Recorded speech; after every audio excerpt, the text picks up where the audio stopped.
हमारे चैनल को सब्सक्राइब करें और बेल आइकन दबाएं।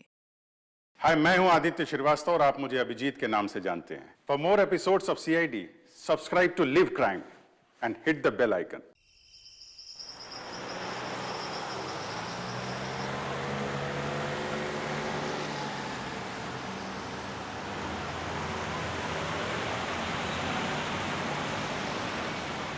ये तो हमारी गाड़ी है।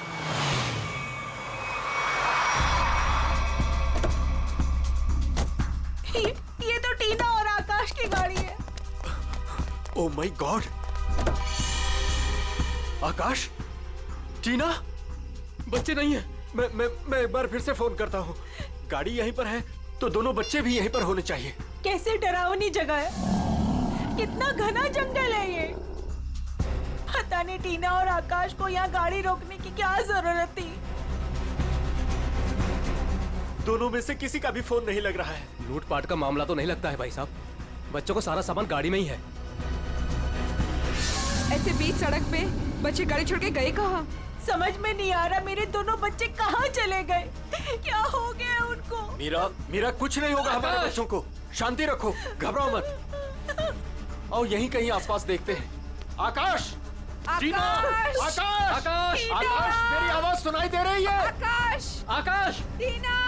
पता नहीं इस घने जंगल में बच्चे कहाँ चले गए। मीरा, गाड़ी यहाँ पर है तो बच्चे भी यहीं पर होने चाहिए।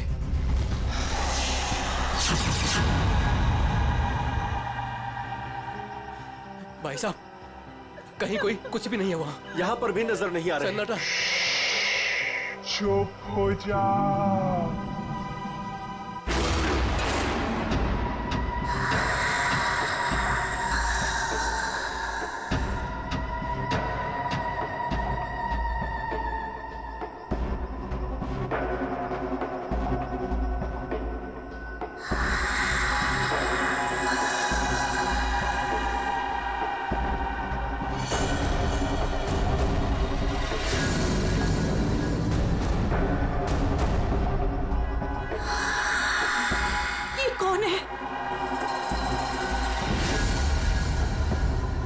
कौन हो तुम?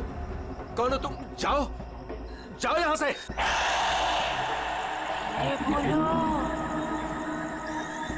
आवाज बिल्कुल नहीं, वरना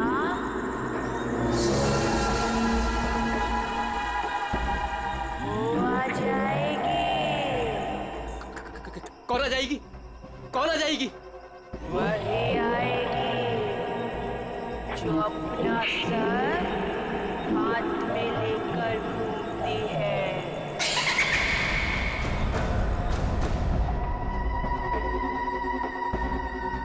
वो आ जाएगी। चलो कौन है? जल्दी आ जाएगी। चलो गाड़ी में बैठो जल्दी। वो आ जाएगी। वो आ जाएगी। वो आ जाएगी।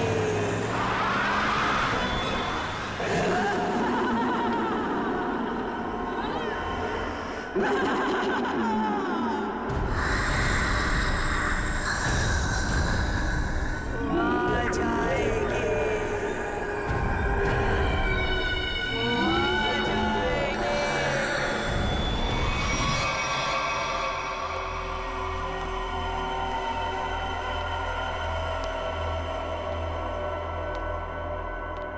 और तभी एक औरत आई। उसका सर नहीं था। वो मुझे मारने आई थी। वो मुझे मारने आई थी। उसका कटा सर उसके हाथ में ही था। वो मुझे मार डालेगी। वो मुझे मार डालेगी। बचा लो मुझे। वो मुझे मार डालेगी। ये क्या हो गया मेरी वत्सला को? कैसे बर्ताव कर रही है? अब क्या करूं मैं?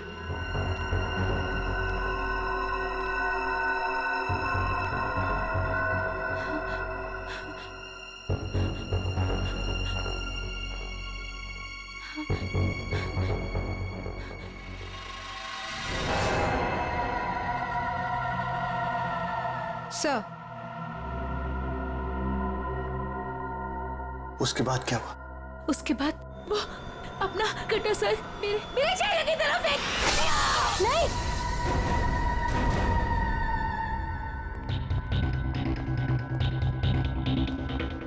डॉक्टर साहब, क्या हुआ है मेरी वाइफ को? मिस्टर नमित, देखिए ना डॉक्टर साहब के साथ क्या किया वत्सला जी ने। 10 इंजेक्शन दे चुका हूँ शांत करने के लिए, लेकिन कोई असर ही नहीं हो रहा। लेकिन हुआ क्या है वत्सला को? इनका दिमाग एक सरकटी औरत के बारे में सोच रहा है। उसकी चाल टाल, उसका रवैया और पता नहीं क्या क्या इसके दिमाग में घुस गया है। Oh my God! डॉक्टर साहब, मेरी वाइफ ठीक तो हो जाएगी ना? कुछ कह नहीं सकते, लेकिन ये चेंजेस आपने इनमें कब महसूस की? कल रात वत्सला की गाड़ी दहलिया रोड पे खराब हो गई थी। मैं इसे लेने वहां गया, तब से इसकी हालत ऐसी है। देखिए मिस्टर नमित, इनकी हालत बहुत नाजुक है। मेरी मानिए तो इन्हें फौरन हॉस्पिटल में एडमिट कर दीजिए। सर, मुझे तो लगता है कि वत्सला जी के साथ जो कुछ भी हुआ है ना, दहलिया रोड पे ही हुआ है। श्रवण, हमने कहीं वहां से आकर कुछ गलती तो नहीं की ना? अब हमारे बच्चे कैसे मिलेंगे? मुझे तो लगता है उस खूनी औरत ने कुछ कर दिया है टीना और आकाश को। भाई साहब, मुझे लगता है कंप्लेंट लिखवा देनी चाहिए। पता नहीं बच्चे किस हाल में होंगे। उमेश, मैं तो कहता हूँ हमें सीआईडी को फोन करना चाहिए। मैं करता हूँ भाई साहब।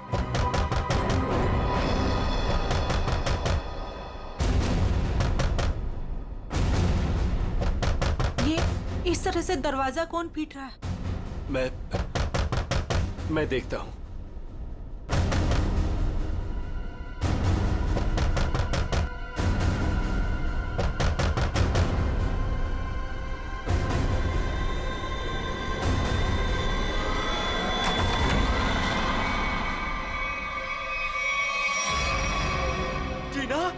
टीना बेटा, टीना बेटा, ये क्या हो गया? क्या हो गया? किसने किया बेटा? ये किसने किया? टीना, भाई साहब, इसकी हालत तो बहुत खराब है। इसे हॉस्पिटल ले जाना होगा। मैं गाड़ी निकालता हूँ भाई साहब। टीना बेटा, कुछ तो बोलो। आकाश कहाँ है? आकाश भैया को बचा लो। बचा लो मतलब? क्या हुआ है आकाश को? टीना बेटा, टीना, आंखें खोलो बेटा, आंखें खोलो बेटा, आंखें बंद मत कर बेटा। टीना, क्या हुआ तुम्हें? वो गाड़ी हमें रोक रही है वहाँ।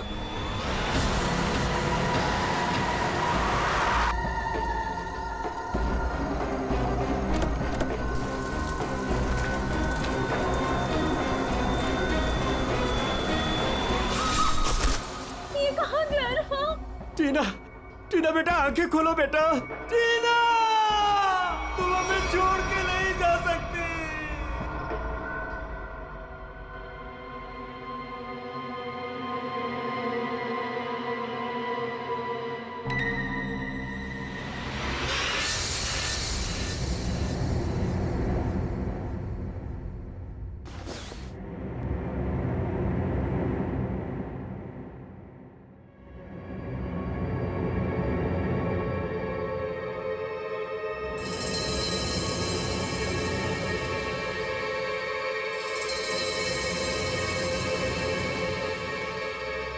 नहीं डॉक्टर साहब, मैं अपनी वाइफ को किसी भी हॉस्पिटल में एडमिट नहीं करने वाला।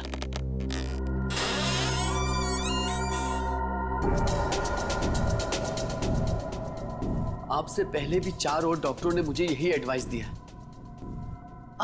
अब मेरी वत्सला का इलाज मेरे घर पर ही कीजिए ना डॉक्टर साहब।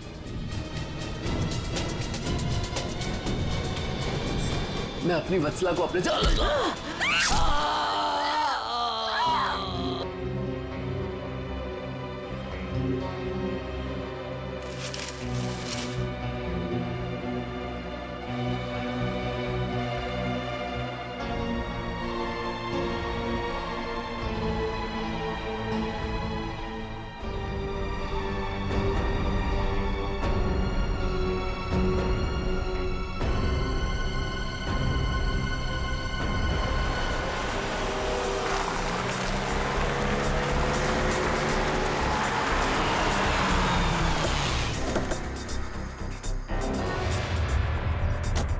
आइए इस तरफ, यहाँ पर आइए। यही घर है ये।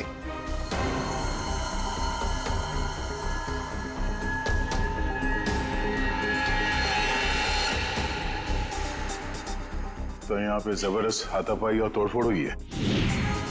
चारों तरफ खून, सामान बिखरा पड़ा है। मिस्टर अमन, आपको कल रात ही हमें खबर कर देनी चाहिए थी। लेकिन सर, नमित के शरीर पर इतना खून देखा कि मैं डर गया था। हाँ सर। ये जिस किसी भी हथियार से विक्टिम पर हमला किया गया है, वो हथियार काफी तेज धार वाला होगा। सालूंके साहब, आपको कैसे पता चला? ये देखो, ये छोटी छोटी बूंदें देख रहे हो खून की, ये एक धार में सीधी। सर लगता है किसी चाकू या छोटे खंजर का इस्तेमाल किया गया है। पता नहीं जिसको भी इसने मारा है वो जिंदा है या नहीं। और ये खून से सने हुए पांव के निशान तो घर के अंदर की तरफ जा रहे हैं। तो यहाँ पर नमित के अलावा कोई और भी रहता है क्या? हाँ, उसकी वाइफ। ओह माय गॉड, कहीं उससे तो कुछ नहीं हो गया। अभी जी देखो देखो सर,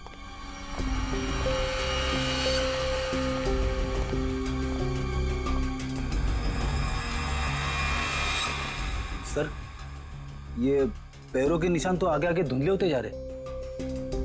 एक काम करो, इस कमरे को चेक करो।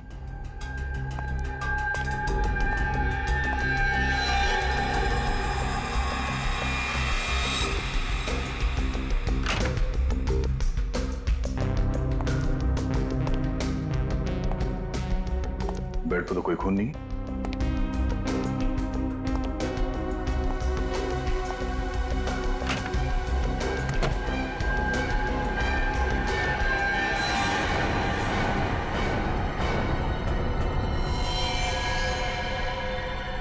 कौन हो तुम?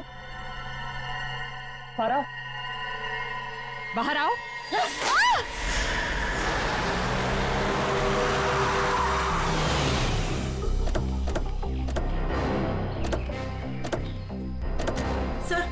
सर यही है मेरी टीना और आकाश की गाड़ी।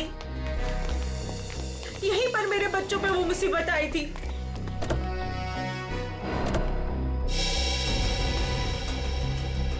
सर वो उस जगह पे खड़ी थी वो भयानक दिखने वाली लड़की।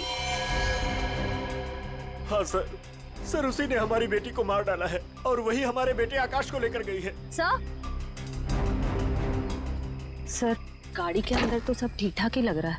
और सर हाथापाई की भी कोई निशान नहीं। अच्छा,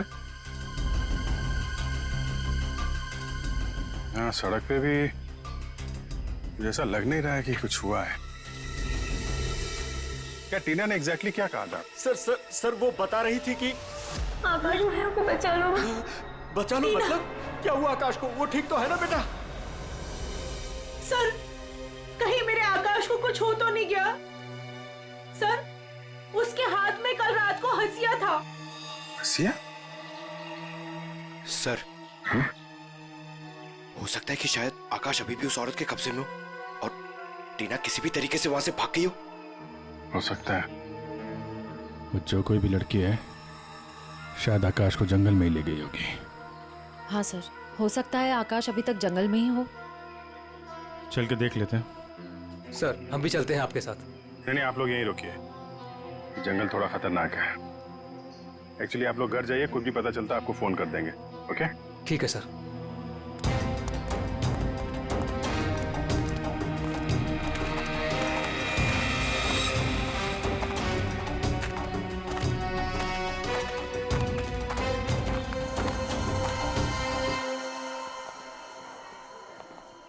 डॉक्टर साहब, वो आदमी कहाँ है जो खून से लथपथ आपके हॉस्पिटल में आया था? सर वो आदमी अंदर है। तो अब होश में है या अभी भी बेहोश है? नहीं, अभी होश तो आ गया है उसे, मगर थोड़ी बहकी बहकी बातें कर रहा है। क्या हम उनसे मिल सकते हैं? जी बिल्कुल, आइए।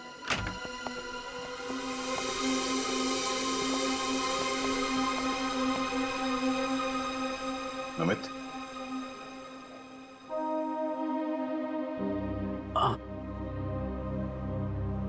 कौन? हम लोग सीआईडी से हैं। क्या तुम बता सकते हो कि ये तुम्हारे साथ कैसे हुआ? मार डाला मुझे। मेरी वत्सला ने मुझे मार डाला। पूछिए अमन से। मुझे रोज पिटती थी, पर मैंने कभी भी गुस्से से उसे नहीं घूरा। हाँ सर, मैं हमेशा इस बेचारे की दर्द भरी आवाज सुनता था। मैं समझ जाता था कि भाभी जी का बेलन इसके सर पर बज रहा है। नमित, हम तुम्हारी पत्नी से मिल चुके हैं। कुछ न कुछ तो गड़बड़ हुआ है उसके साथ, लेकिन अचानक वो ऐसा बर्ताव क्यों करने लगी? भगवान, पता नहीं, जब से दहलिया रोड से आई है किसी सरकटी औरत के बारे में बात करती है और किसी पर भी टूट पड़ती है, जैसे जान ले लेगी वो किसी की भी। फिर दहलिया रोड, मतलब जो भी गड़बड़ है वो इस दहलिया रोड पे ही है।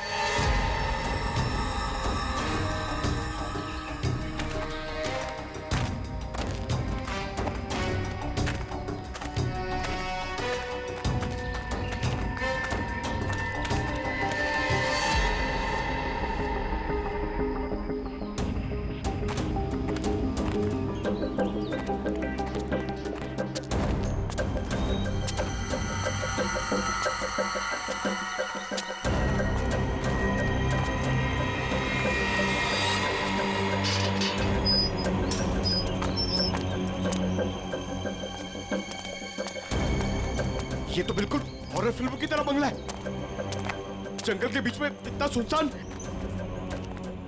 लगता है ये टीना और आकाश इसी घर में आए होंगे।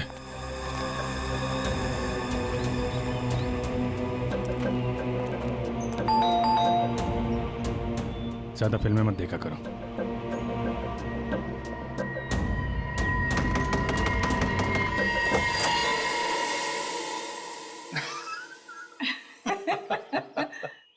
बहुत अच्छा लगा, इतने सुनसान जंगल में भी कोई हमें मिलने आया। एनीवेज, मेरा नाम डीके है और ये मेरी धर्म पत्नी रागिनी। अरे आइए ना आप लोग, अंदर आइए, बाहर क्यों खड़े हैं? प्लीज आइए आइए आइए। सर, ये लोग तो बहुत अजीब हैं।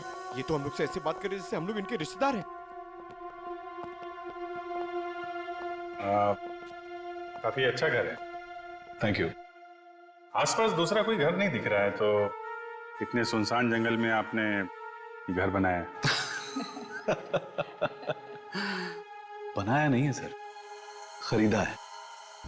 वो क्या है ना कि हम दोनों पति पत्नी एक कलाकार हैं और अपनी सोच के आकार को पूरा करने के लिए हमें शांति और एकांत की सख्त जरूरत रहती है।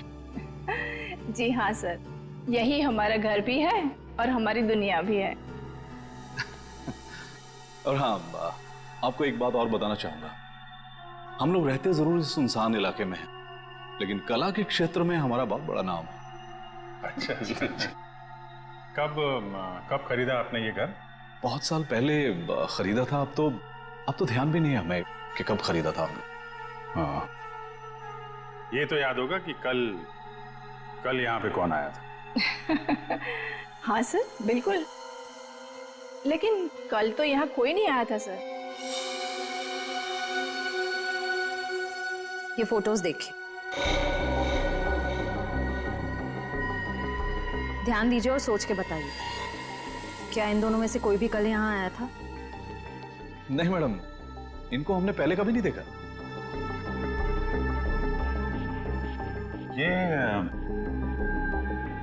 ये कौन है? ये हमारी बेटी अंशिता। 14 जुलाई 2013 को प्लेग की वजह से इसकी मृत्यु हो गई थी। बहुत याद आती है हमें हमारी बेटी की। हम लोग आपसे कितने सारे सवाल पूछे जा रहे हैं, आप नहीं पूछेंगे कि हम लोग कौन हैं और क्यों इतने सारे सवाल कर रहे हैं आपसे? कौन है आप लोग, आप बता दीजिए। हम लोग कौन है घर के अंदर? नहीं, कोई नहीं है। नहीं, कोई है।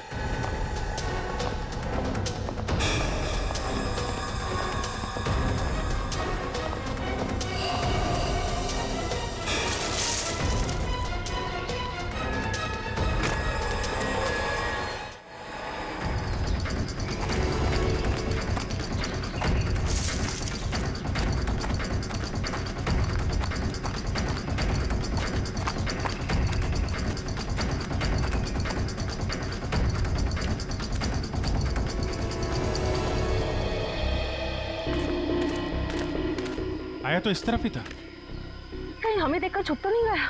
हो सकता है आकाश भी उसी का साथ ही होगा शायद। देखते हैं।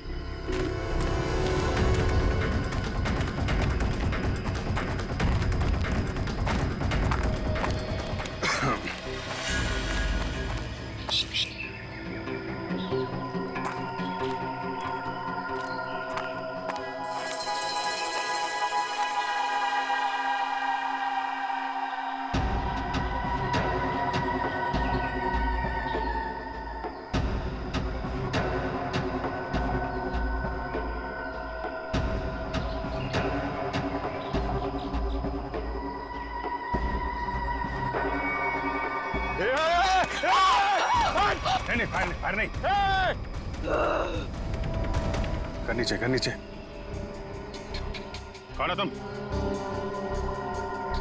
क्या कर रही थी उस घर के अंदर? हसिया नीचे फेंको। टीना को तुमने मारा था ना? आकाश है। धीरे बोलो, वो सुन लेगी।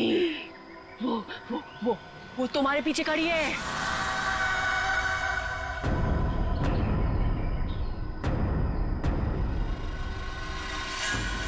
कौन है हमारे पीछे? कोई नहीं है, लगता दिमाग हिला हुआ इसका। क्या दिखा रही है, हैं? कौन है पीछे?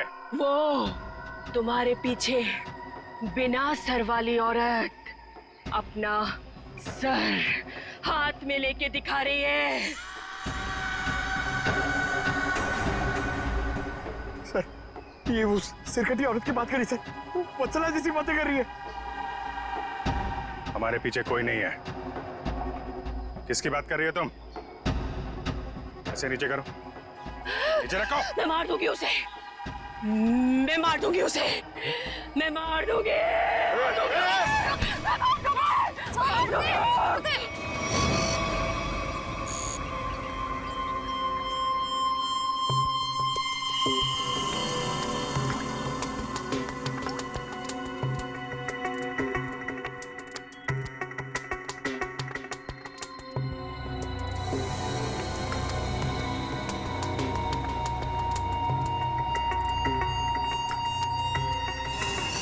डॉक्टर मलिका, आप भी वही सोच रहे हैं जो मैं सोच रहा हूँ?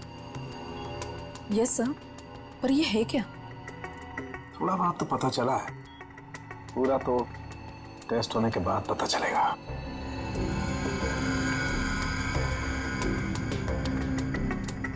सर, मुझे लगता है कि आप ये कलर एरिया देख रहे हैं। ये ब्रेन टेल की नर्व्स की तरफ आ रहा है। इन दोनों औरतों के दिमाग के साथ छेड़छाड़ी की गई है।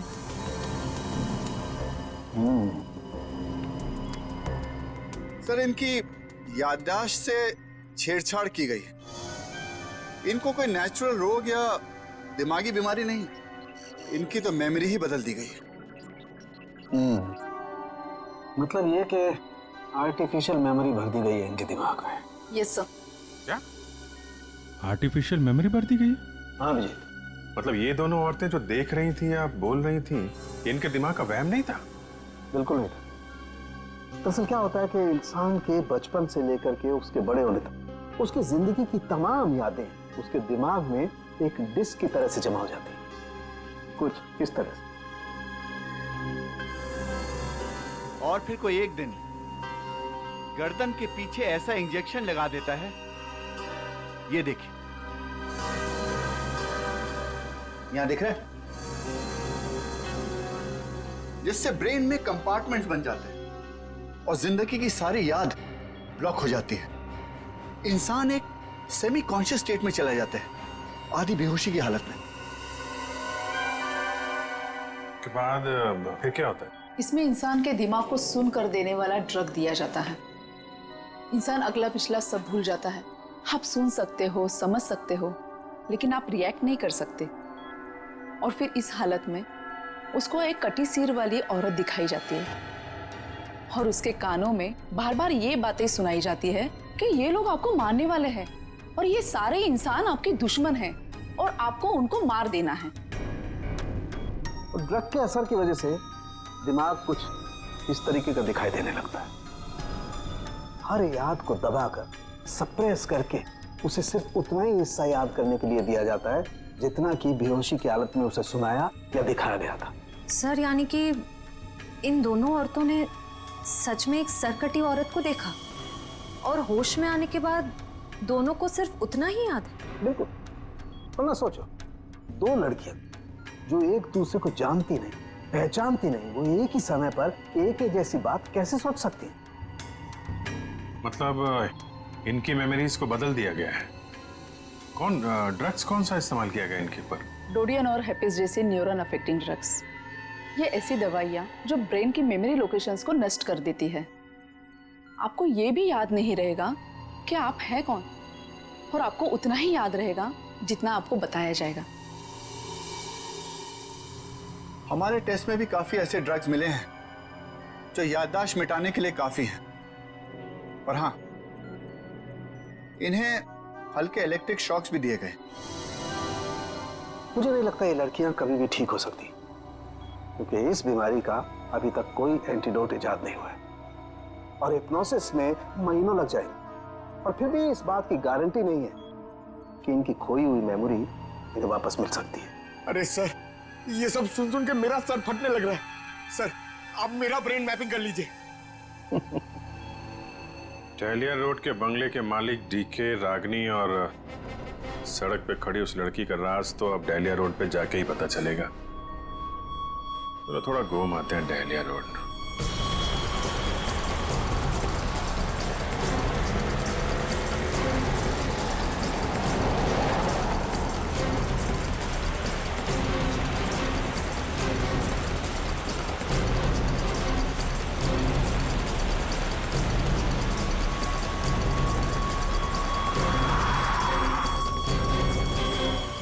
ये हमारी बेटी अंचिता है। 14 जुलाई 2013 को प्लेग की वजह से इसकी मृत्यु हो गई थी। ये तो वही लड़की है, डीके और रागिनी की मरी हुई बेटी। मेरी मदद कीजिए प्लीज। कैसी मदद? मेरा मतलब क्या मदद चाहिए आपको? मेरे मम्मी पापा अचानक से बेहोश हो गए। मैंने बहुत कोशिश की उन्हें उठाने की, पर वो नहीं उठे। कहाँ है कहाँ आपके मम्मी पापा?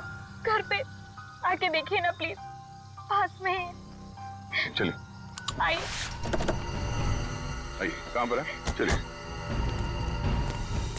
अच्छा, इन नाम से कोई भी रजिस्ट्रेशन नहीं? ओके ठीक है, थैंक यू। सर, सारे पेंटर्स एसोसिएशन में फोन कर लिया सर, मगर डीके और रागिनी के नाम से कोई भी रजिस्ट्रेशन नहीं। सब कुछ झूठ बोला उसने। मुझे तो लगता है कि उसने अपना नाम भी गलत बताया है। जयवंती, कुछ पता चला? नहीं सर, अभी तक कुछ भी नहीं पता चला। मगर सर, कितने कॉन्फिडेंस से झूठ बोल रहे थे दोनों।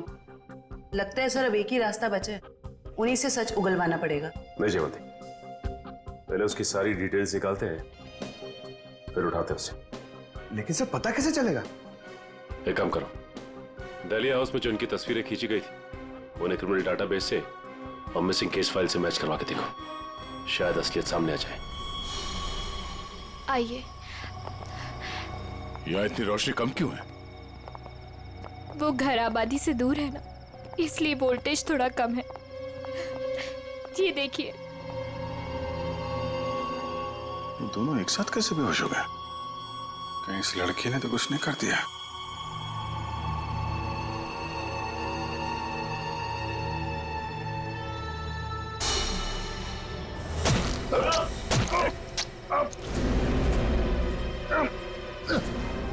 ठीक है।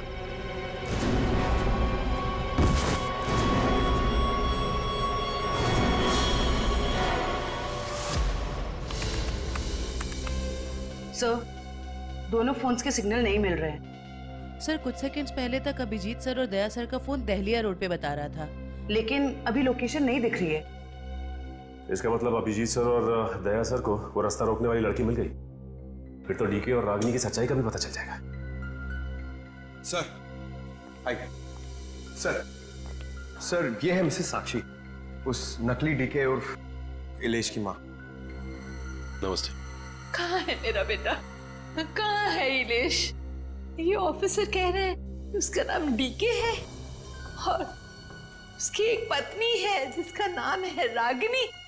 ये कैसे हो सकता है? ये सब झूठ है। जी नहीं, ये सच है। एक छानबीन के दौरान आपके बेटे और उस औरत से मुलाकात हुई हमारी, जो अब डीके और रागिनी बने बैठे, और उसी छानबीन में मिसिंग कंप्लेन से उनकी सच्चाई भी पता चली। मैम, आप हमें बता सकते हैं कि आपके बेटे इलेश ने अपना नाम बदल के डीके क्यों रख लिया? मेरा बेटा अपना नाम क्यों बदलेगा?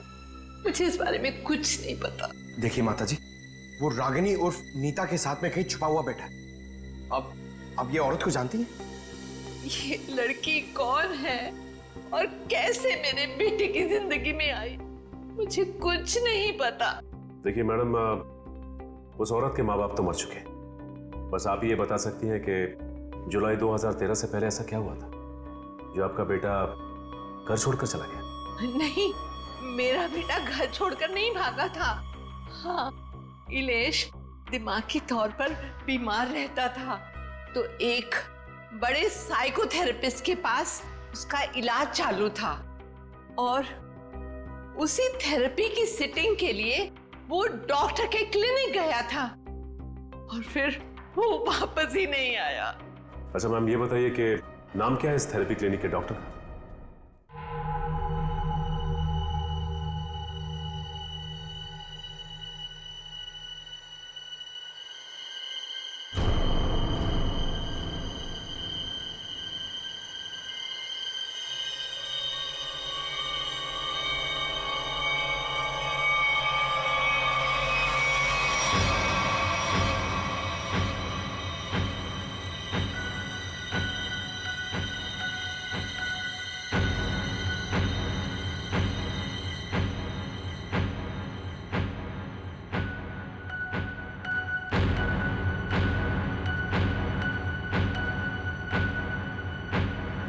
मारो, बचा लो खुद को, मार डालो।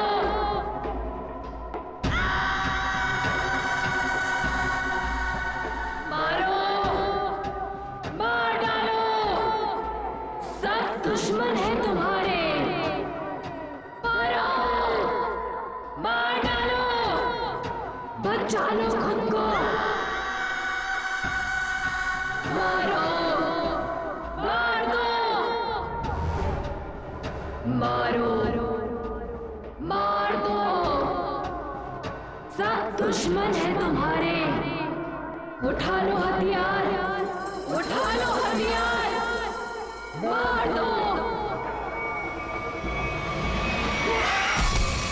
समझ में नहीं आ रहा कि इन सबके पीछे एक डॉक्टर हो सकता है। देखते कहाँ का तार कहाँ जाके जुड़ा है सर। बहुत लंबा जाल फैलाता है सर। आज सारे तार कट जाएंगे इसके।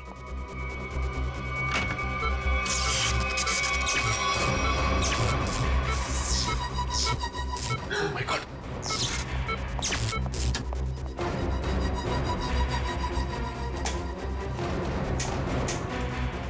किसने किया ये? बोलो, बोलो किसने किया?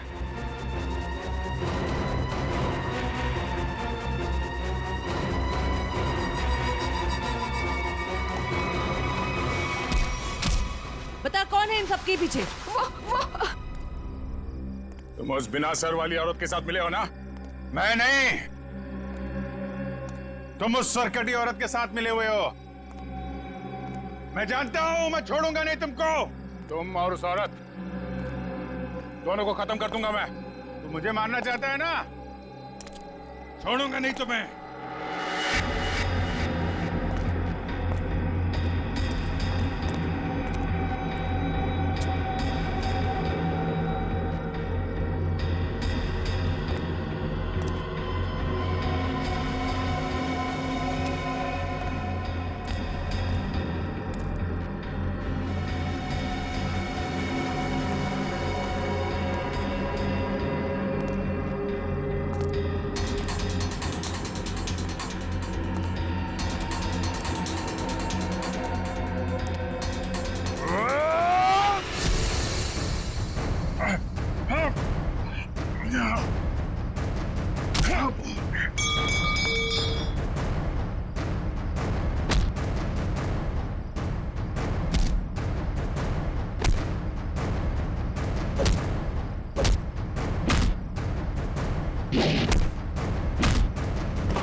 सर डालिया रोड यही है। हो सकता है अभिजीत सर और दया सर यहीं कहीं होंगे। हो सकता है वो डीके और रागनी क्या हो। हम लोग जाके देखते हैं, तुम लोग यहीं रखो। एक डॉक्टर जाना नहीं चाहिए। हाँ ठीक है, चलो आ जाओ।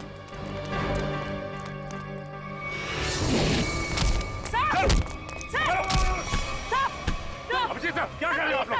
सर, क्या कर रहे हो आप लोग? संभालो। क्या कर रहे हैं? अभिजीत सर, क्या कर रहे हो? Please, please. नहीं सर। चल जल्दी, चल।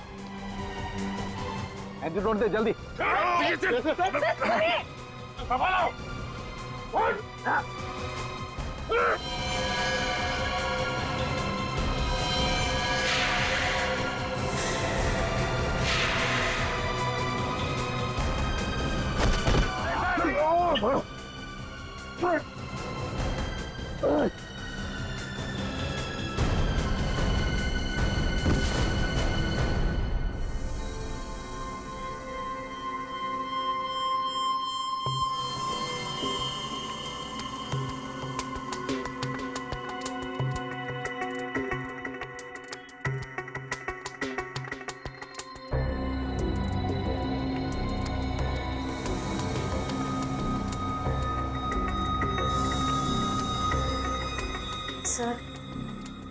सर सब ठीक तो है ना? एंटीडोट ने असर शुरू कर दिया। थोड़ी देर में होश आ जाएगा दोनों को।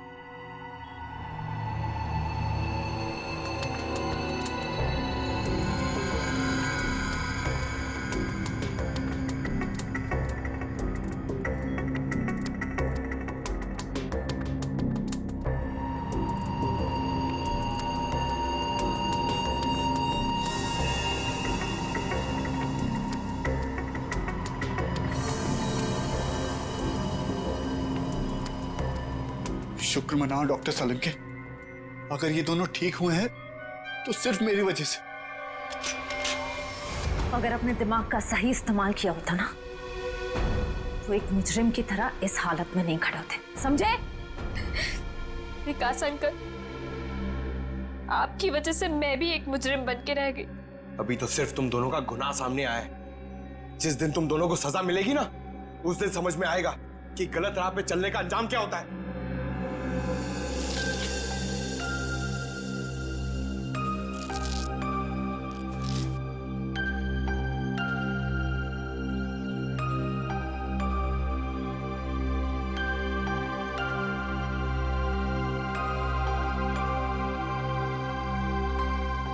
हम ये दहलिया रोड वाले बंगले पे? नहीं यार, न्यूरो सेंटर में है भाई।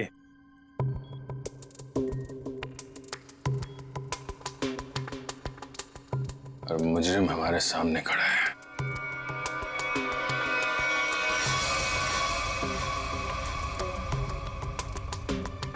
अच्छा एक बात बताओ, तुम्हें अभी वो कटे हुए सिर वाली औरत और वो भयानक आवाज से तुम ही सुने थे? सर वो तो उस वत्सला के दिमाग में था, और वो जंगल वाली लड़की के दिमाग में भी वो जो हंसिया लेके घूम रहे थे।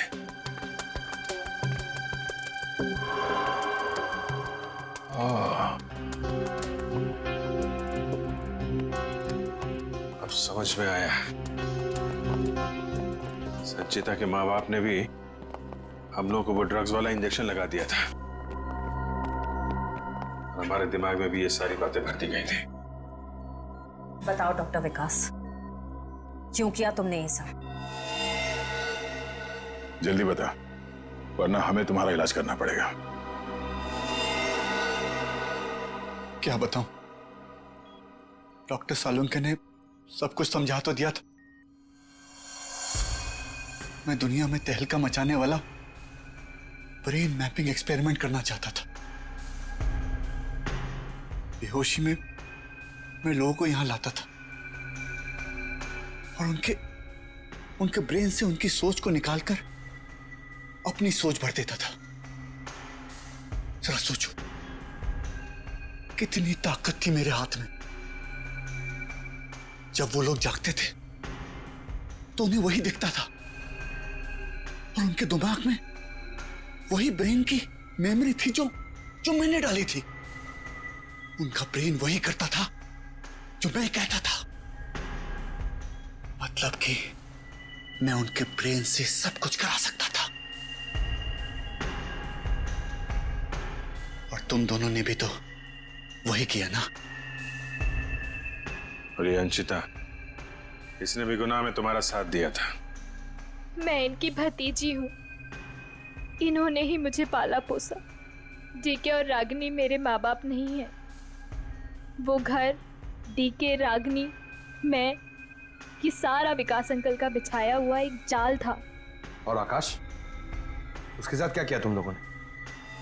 उसकी ड्रग की डोज ज्यादा हो गई थी। उसे ब्रेन हैमरेज हो गया था। उसकी मौत का मुझे बहुत अफसोस है। तुम्हारे जैसा जीनियस डॉक्टर लोगों के दिमाग का गलत इस्तेमाल करने के चक्कर में गुनहगार बन गया। तुम्हारी खोज इंसानियत के खिलाफ है। कानून तुम्हें इसकी जरूर सजा देगा। शायद फांसी होगी तुम्हें।